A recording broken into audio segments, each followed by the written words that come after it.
Ano ba yung narinig natin? Totoo ba yun na tatakbo na bilang mayor ng Quezon City si Arjo? Porque hindi kami naniningil, hindi na kami man lang maaalalang tawagan para sabihin, pwede ka nang sumingil?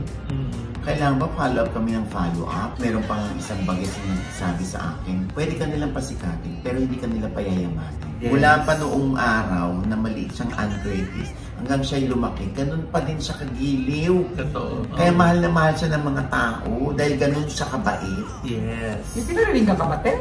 Hoy, David, grabe yung tingin mo napangising lang siya. Sabi ko baka nililigawan mo na si Katrina doon sa mga nagtatanong sa akin, ayaw mo ba ng cut din? Bakit parang tinitira mo sila? Sa kayo galing? Ito na ang latest, kaya tumutok ka na, dali. Ito na nga! Ito na ang mga marites, kaya ichika mo na, dali. Ito na ang latest! La la la la la la, ichika mo na, dali. Ito na ang latest! La la la la la la, ichika mo na, dali. Ito na ang latest! Hello mga ka-happy! Dito po ang inyong mga lingkod. Ito po si Mama Loy! Ito naman po si Papa Ozzy Odi Diaz. Ano pa nga ba ang lagi niyong inihilit sa amin? Kaya ichika mo na, dali. Ito na ang latest! La la la la la la la la, ichichika na namin dali.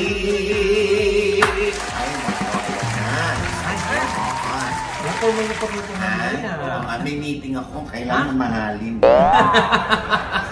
Gusto nang mamahalin. Ay naku, ito na nga. Yung una muna ng ating pagbati. Kanino? Okay, Ria at Tide at kay Zanjo Maruto. How time flies, 1 taon na palang kasal. Yes! Si Ria at Tide at si Zanjo Maruto. Yes! Sa harap niya ni Mayor Joy Belmonte. Diba? Talagang napaka-intimate. Oo. At 6 months na ang kanilang si Sabino, ang kanilang panganay.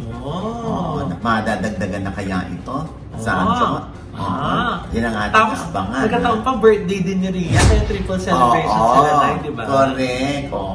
Kaya syempre, ayan, kung mapapansin natin, may mga kuha o may mga shot yung bata pero hindi nakikita ang mukha. Kaya nga. So consistent pa rin sila na kanila na lang yung itsura ng bata. Yung iba naman nagtatanong, baka daw may diferensya. Wala po. Ang gwapo ng bata. Sobrang nakita cute, namin. Grabe. Buti nga yun, walang nakakakuha ng picture ng bata sa Boracay. Kita ko naglalakad sila dun sa beach. Baka binigay sa kanila yung moment na yun, yung kanilang privacy, di ba? Sana. At syempre, speaking of Ria Atayde, Atayde again, ang ating ibabalita sa kanila. Habang busy si Sanjo naman dito sa kanyang pagkakampanya bilang second party list nominee, sa kanyang asap ng pag-alis. Nakatapos din ang pelikula si Sanjo. Yes! Produced by OGD Productions. Yeah! How to Get Away from My Toxic Family. Grabe! Ang ganda! Nakapag-preview na po kami. Yes. So, kami ba yung mga unang nakapanood? Yes. Oh my gosh! You're so privileged! Ang ganda. Makaka-relate ang kahit sila. Yes! Mga talagang inaasahan sa pamilya. Ay naku, bawat isang karakter doon, meron ka maisip na, ay ganyan yung pinsan ko, ay ganyan yung kapatid ko, ay ganyan yung nanay ko, ganon. Yes. Tapos kung ang kuha talagang ng pamilya niya, yung gigil namin lahat. Diba? Si Jex na-apektuhan ng labis Hindi siya nakarelate din. Wala daw dun sa characters. Yung character niya na nangihingi ng Gcash. Wala na. Bakit nga ba wala? Dapat nilagyan mo yun, Nay. Para napapanahon. Ayan. Nako sa June 4 na yan. Yes! Naku, nakaka-excite po talaga. Panoorin nyo. Dahil talagang makaka-relate po talaga kayo. Talagang may isip nyo talagang tanong hanggang saan ba yung sapat na? Diba? Para sa pamilya. Para sa pamilya. Hanggang kailan ang responsibilidad ng anak sa pamilya. Diba? Ang dami niyo po mapapag-usapan. Siya, paglabas yun ng sinehan, pag-uusapan yun lahat ng mga, ano yan? ang nanay ko din, oy, kapatid ko din, ganyan. Naku, yung tsahin ko, ganyan na ganyan Correct. Oo. At syempre, yan ay sa June 4 pre-Mother's Day presentation. Yun ang gigigil pa rin ako pag naalala ko. Mapik natin si... Pag June 4 yan na SM exclusive yan. Yes. Oo, di ba? At syempre, and speaking of Sanjo, yung bayaw naman niya pag-usapan natin. Ay, dahil pasensya na, hindi ako naka-attend, kaya pinattend natin si Loy. Mama Loy, take it away. Ayun na nga, Nay. So, nagkaroon ng State of the District Address. Or SODA. Yun. SODA. State of the District Address sa District 1 ng Quezon City. Itong si Congressman Arjo Atayde, kung saan inilatag niya yung kanyang mga achievements, yung mga nagawa niya sa loob ng 3 taon para sa kanyang mga kadistrito, para doon sa mga batas na ipinasa at ipinasa niya, gaya ng yung para sa mga senior citizen, di ba? Yung kongresong ito kung saan nabibilang si Arjo ay ang nagpasa nung batas na hindi lang pag 100 years old kami makukuha. Pag tungtong ng 80, 85, 90, 95 may makukuha ka na. Tapos itong kongreso din ito kung saan nabibilang si Arjo ang nagpasanay nung Eddie Garcia Law kung saan nagkaroon na ng, di ba, ng mga alituntunin para sa mga workers sa film and TV industry, di ba? Ilan nga lang na yan dun sa mga legislative highlights ng kanyang termino. Dahil nakapagpasa siya na ng 46 na Republic Acts. So, pambansa yun, di ba, Nay? 174 House bills as principal author. 65 House bills as co-author. At 78 House resolutions. Di ba? Congratulations, Arjo. Doon pa lang naririnig na natin na kasi may isa pang termino si Mayor Joy Belmonte noong 2025 hanggang 2028. 2028, ano ba yung narinig natin? Totoo ba yun na tatakbo na bilang mayor ng Quezon City si Arjo? Hindi ko dahil tanong na, pero nung speech ni Mayor Joy Belmonte, sinabi niya, at proud na proud siya na sabihin na kaagapay niya si Congressman Arjo Atayde sa good governance sa Quezon City. Ayun. Parang ano yung pahiwatig na? Ano? Well, we can read between the lines. Where's the line? Diba? Ako yan ang abangan natin, ha? Pero for now, syempre, nakakatuwa na nagtatrabaho si Arjo. Yes. Bilang congressman. Yes. Andun din na si Congressman Erwin Tulfo na tumatakbong senador. Diba? So, he only has good words for Congressman Arjo Atayde as well. Diba? Dahil nga magkasama nga sila doon sa ilang mga pinasa nilang batas na kongresong ito. At buong buo na, full force yung family ni Arjo. Ano naman lagi ang mga Atayde family? Oo! Sabi ko nga, habang nagsasalita siya, siguro ako, kahit hindi ako yung magulang, lalo na ako yung magulang, proud na proud siguro ako dun kay Arjo. Ang husay niya magsalita, ang husay ng mga nagawa niya, alam mo yung ibang mga proyekto niya, minsan isipin mo, ba't hindi naisip ng iba yun? Diba? Correct. Ang dami po kasi talaga niya nilatag na mga achievements niya. Pero ang hinahanap ng lahat, nasan daw si May? Ay, naku, nandun sa annex. Wala daw si May. Nasa the block nga pala ka. Ba yun? Hindi mga ganun naman kasing tagpo, moment ni Arjo, binibigay ni May. Yes. Kasi syempre pag ano si May, ganun naman yung mga camera kay May, nahahati yung attention. At siguro pinili na rin naman ni May na ito yung moment na asawa ko, bigay ko sa kanya. Diba? Yung si Ibiang lang na nandun, Diyos ko, I'm sure maluha-luha na yung si Ibiang. Ay, maluha-luha? Talagang luha-luha si Congressman Arjo. Simula pa lang, nagka-crack na yung boses niya kasi nga na-overwhelm siya dun sa suporta ng buong distrito niya. Punong-puno yung, yung Sky Dome. Oo, diba? At saka yun nga yung mga importante tao, yung kanyang mga konsehal, dun sa kanyang distrito, tapos yung mga, yung suporta ng local government, ng Quezon City, plus yung family pa niya, sobrang sabi niya gano'n, wala ako dito kung di dahil sa inyo lahat. At kahit ilang beses niya yung nasabi dun sa speech niya, lagi nagka-crack yung boses niya. Nung dulo nga, inabutan na siya ng tissue eh. Kasi nga, natuluyan na naiyak si Congressman. Congratulations, Arjo. Ipagpatuloy mo yan. Yes. Kaya nabanggit mo yung Eddie Garcia. Naalala ko. O kasi maraming artista, yung nag-ano sa akin, sana idinagdag na sa Eddie Garcia bill. Kung nadidelay ang payment na kanilang TF o yung talent fee nila, sana hanggang 2 buwan lang daw. Hindi inaabot ng 5 hanggang 6 na buwan bago sila mabayaran. Sino artista yan? Ay, naku, Diyos ko. Ilan na rin artista nakakausap ko na 5-6 months silang hindi nababayaran. Syempre, nung narinig ko kung anong outfit yun, or yung movie outfit, sabi ko, oh my God, kausapin ko nga. Sabi ko, uy, bayaran nyo naman yung mga artista, sa akin na malapit. Ay, sino yung movie outfit na yun? Wag na. Basta sinabihan ko na lang, ewan ko, baka nagbayad naman na. Movie outfit to, hindi TV. Oo. Kaya nako, sana nga natupad yung kanilang kahilingan na mabayaran sila agad-agad. Dahil syempre ang mga artista, lalo na kung walang negosyo, yan lang ang kanilang iniintay. Yan lang ang kanilang bread and butter, yung pag-artista. Hindi naman sila yung tipong mangungulit ng TF. Kasi baka next time around, hindi na sila kunin. Kaya lang daw naminihasa na yung na parang ano ba yan, porque hindi kami naniningil, hindi na kami man lang maalalang tawagan para sabihin, pwede ka nang sumingil? Kailangan ba follow-up kami ng follow-up? Ganyan. Malay mo, naririnig tayo ni Congressman Arjo Atayde. Agad yung resolution na ipa-file niya. Oo, tapos meron pang isang bagay na nagsabi sa akin, pwede ka nilang pasikatin, pero hindi ka nila payayamatin.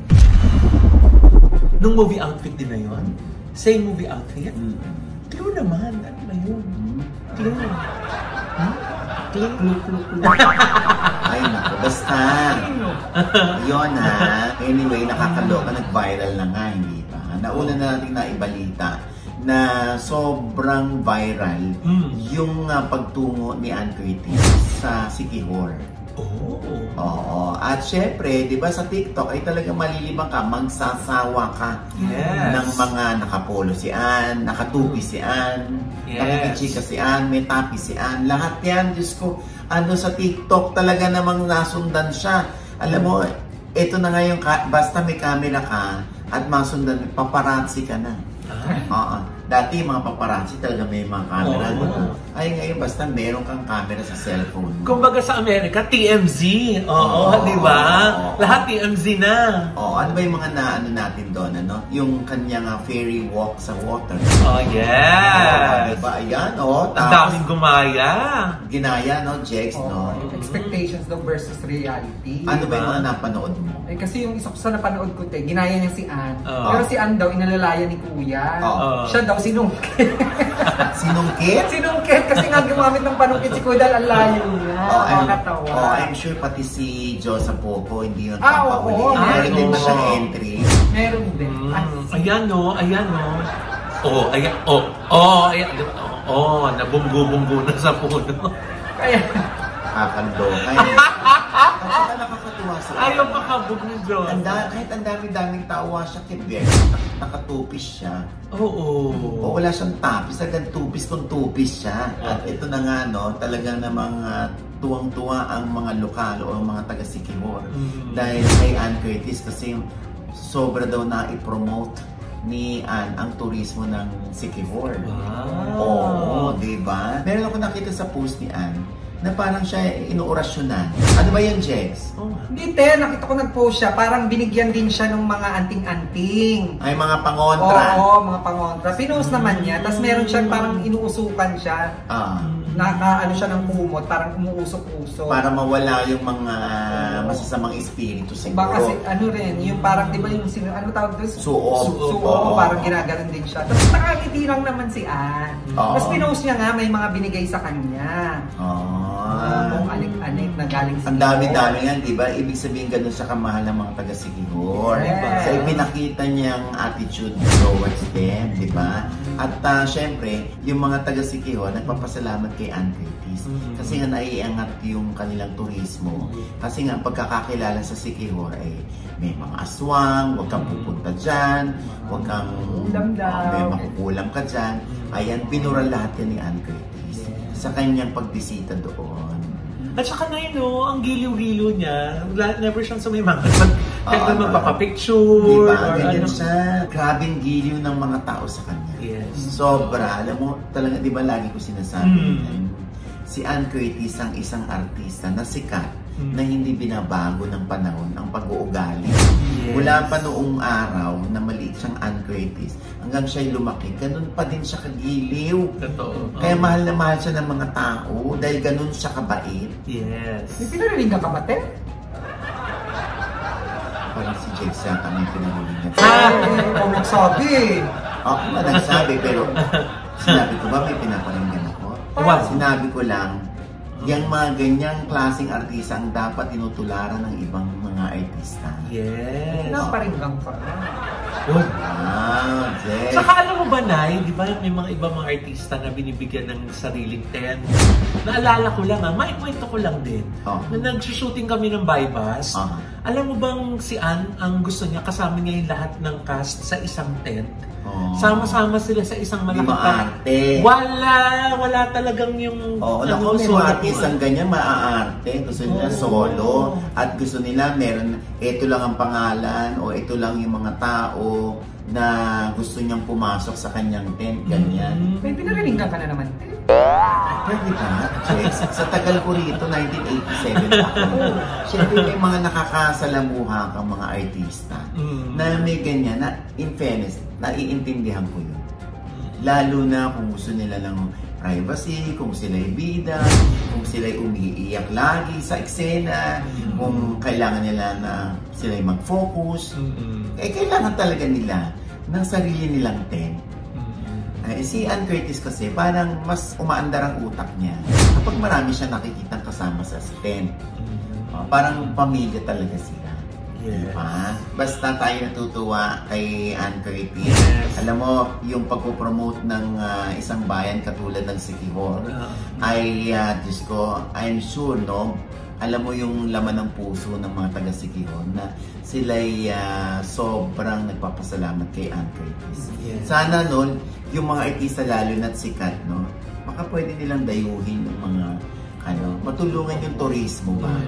Ng mga bayan-bayan natin na hindi masyadong maingay pagdating sa bakasyonan. Kasi ang naano lang natin, Boracay, Siargao, Palawan, Bohol, Diyos ko yun lang, di ba? Galera. Yung Galera nga medyo hindi na natin masyadong naririnig. Oo. Kaya sana yung ating Department of Tourism, sana makakuha sila ng idea sa ganyan. Yes. Mag-sponsor sila ng artista na gusto nilang mai-promote ang kada bayan na gusto nating ipagmalaki at gusto nating lumago ang turismo. Diba? Maganda. Alam nyo, bigla ko naalala, na talagang buti napuntahan natin. Ano na? Yung huling gabi ng Anino sa Likod ng Buwan. Ay! Grabe! Diba? Nagpunta dito si Martin Del Rosario para po mag-promote, diba? So buti po umabot po kami sa last night. Ang daming nagre-rave about it, diba, Nay? Bago pa natin mapanood.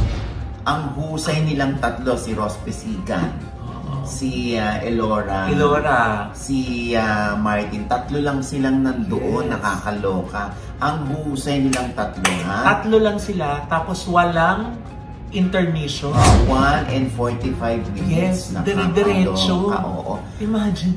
Oo. Alam mo, sa totoo lang, parang ka nanonood ng soft porn, pero hindi mo mararamdaman kasi kailangan talaga sa scene. Yes. Na nakubot-hubad yung babae. Si Martin nagpakita ng kalahati ng wetsa, may ng puwet.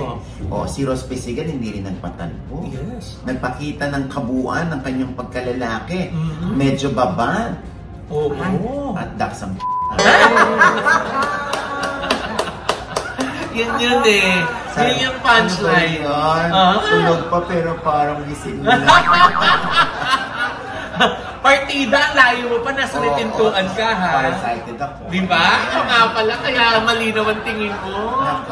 Si Tito Ernie nga naiidlip-idlip eh, pero nung mga moments na may mga ganun, gising na gising. Diyos ko, nakakaloka.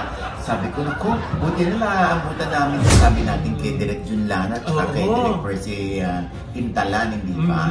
At ang magandang balita, Loy, magkakaroon sila ng rerun sa October! Yay! June 26 public demand. Yan! Pero hindi daw na laging may gabi-gabi ganon. Kaya kailangan matsyempohan nila. Matsyempohan nilang may nagpapakita ng ari. Oo. O hindi lang naman para pumunta kayo doon na dahil sa ari Hindi mahusay, maganda ang pagkakalahat ng play na ito ni Direk Junlana. Ang ganda ng script, ang galing ng mga aktor, ang ganda ng ilaw, galing, yung stage, kakarampot lang yung laman, pero alam mo yun, damang-damang mo yung gubat, yung bundok, pero ang nandun lang naman, papag at saka silya. Oo, naloka ko, umihi sa poste. Ay, sa puno. Oo. Tapos nag-compare notes. Nag-compare notes. October yan, ha? Congratulations, grabe. Every once in a while talaga meron kang mapapanood na ganitong klaseng obra. Oo, di ba? Na sasabihin mo, sana maraming makanood. Kasi diba ganito yung klase ng art, ng talent, ng acting na hinahanap natin sa mga stage plays, di ba? Kaya pala sinabi ni Meme Vice nung napanood niya yan, sabi niya after niya mapanood, parang kailangan ko mag-debrief. Sabi niya gano'n, dun sa napanood niya. Nagpapanti na siya. Hindi. Kasi nga, mga wala silang brain. Bubuan talaga. Di ba? Hindi. Alam mo, ang dami rin na nakitang lieg dito. Saan? Kasi maibalik ko lang itong bench body. Talaga naman nakatutok sila at nakagawa pa ng compilation ng mga tinginan ni Catherine Bernardo at ni David Licauco. Lalo na si David na talagang tinitingnan niya maigi si Catherine pag lumarampa. Huling-huli. Kaya Diyos ko, mga fans nakagawa na ng compilation, nakagawa pa ng love team na pangalan. Love team? Yung Catherine. Catherine at David. Bagay din sila, ha? Pwede rin naman dapat yung dakat. The Cat. David and Cat. Diba? Pwede. Baka malagyan ng Felix sa harapan niya, ha? Felix the Cat. Ayan nakakaloka. Siyempre, tinanong ko ito si David. Hoy, David, grabe yung tingin mo napangising lang siya eh. Talaga? Sa aming conversation, napangisi eh. Oo. Sabi ko, baka nililigawan mo na si Catherine Hindi ko nililigawan si Catherine, sabi ko. Huli mga shots meron pa isang shot na andito si Alden, si Catherine, kausap ni Josh, di ba? Yes, so sila kasi magkatabi. Kaya yung iba pinapalagay, naku, may isnaban o merong tampuhan niya tayong dalawa. Buti na lang may nagpakita ng video din ni Catherine at ni Alden backstage. Yes. Na sila'y okay. Si Nate. Kaya naman wag na nating intrigahin yan. At doon sa mga nagtatanong sa akin, ayaw mo ba ng cut din? Bakit parang tinitira mo sila? Sa kayo galing? Kahit ang cut din, hindi ko sinasabing ayaw. Kakataon lang na iba yung nalilink kay Catherine. Si Mayor Mark Alcala. Ano pa silang statement tungkol dun kay Mayor Mark at saka kay Catherine? Yun na nga, wala silang statement eh. Hinihintay pa rin natin eh. O yung iba, sinasabi, naiintindihan namin kung bakit hindi nagsasalita. Kasi ayaw magamit ni Catherine doon sa campaign ni Mark. Yung isa naman sinasabi, at ako rin sinasabi ko, parang panalo naman na si Mark. Para gamitin si Catherine. Siguro, itong pagkakataon ito, kaya nila hindi maamin-amin din, no? Pero lihim sila nakikita, te. Kaya siguro hindi nila maamin. Sinalin. O baka gusto mo na sa kanila. Gusto mo na nilang sa kanila lang. I-savor yung moment na magkasama sila. Diba? Oo. Kaya yung mga fans ng Katniel at ni Katrin, hinahanapan pa rin nila ng resibo yung dalawa kung totoo yung sinasabi natin dito. Oo, kaya hindi naman nagpipicture taking. Kung mahusay naman silang magkita nang walang nakakakita. Sino tayo para makita ang resibo kung wala namang resibo? Oo. Diba? Ang importante, kung magkaibigan naman sila, di ba pwede rin naman nilang linawin. Kung sila na, pareho naman silang single. Diba? Kaya, hintayin natin, baka din kasi career-wise, ayaw muna ni Katrina mai-involve. Career-wise din, pero magjowa na sila ni Mayo. Hindi pa nga natin sure. Tingnan natin kung paano nila ito aaminin. Sa bagay dati, na chismis na nagkabalikan ng Katniel. Pero nagsalita si Mami Min. True Tita Long. Na wag daw maniwala sa fake news. Anong ugnayan dito niya? Hindi, sinasabi ko lang ngayon, si Mami Min hindi nagsasalita. Kung fake news din yung Katrin at Mayor Mark. Diba? Hintayin natin, dahil sa request mo, baka magsalita na si Mami Min. Don't be so mean. Hindi. Diba? Hindi naman kasi nag-aano si Mami Min. Ikaw naman din, Mami Min ka rin. Ano Mami Min? Girl. Ay! Ako! Hindi ako. Mami Min! Hindi ako yun. Sino si Mami Min? Meron ba siya sa showbiz kaya ang tawag sa kanya Mami Min? Yung lalo na yung mga single. Ay, naku. Pero, wala akong kinalaman niya kay Mami Min. Joke dito noon pa. Anyway, and with that, mga kaibigan, dito po ang inyong mga lingkod. Ito pa, sino pala yung mga nanonood po sa amin na hindi pa namin subscriber, please subscribe now na. Click nyo lang po yung subscribe button na nandyan sa ibaba. At kung natutuwa po kayo sa panonood sa amin, i-share nyo naman po ang good vibes, no? I-share nyo ang ating episode. At kung naibigay ko yung aming episode at meron kayong komento sa lahat ng aming chika, comment below, click like button at huwag kalimutan i-click ang notification bell. Pag-click nyo kayong una-una na-notify na meron kaming latest update. Siyempre pang kanya-kanya namin channel. Yes, sana manood at mag-subscribe po kayo sa channel ko. That's Mamaloy, M-A-M-A-L-O-I. Nandiyan pa rin yung vlog about Huluk na restaurant ni Miss Aiko Melendez. Galing kami dyan kanina. Ay talaga, hindi naman kami na-miss ko yung yung tartar. Sabi nga ni Tito Ernie. Na-miss ko kasi yung tuna tartar. Tsaka yung soup.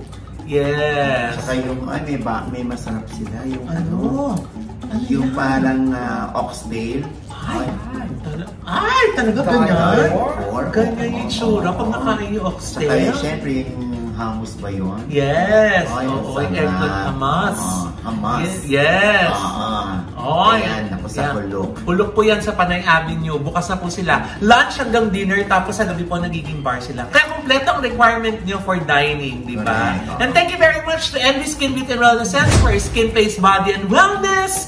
Nandiyan po sila sa Mother Ignacia sa tapat na po ng ABS-CBN. Ground floor po ng Grandia Place. Ayan, kita mo nag-glow talaga ang aming skin dahil po sa mga drips nila sa Envy. Imported yan. Yes, from Switzerland. Ganyan lang karami. Kaya malamig, di ba? Pag nina-drip pero grabing concentrated.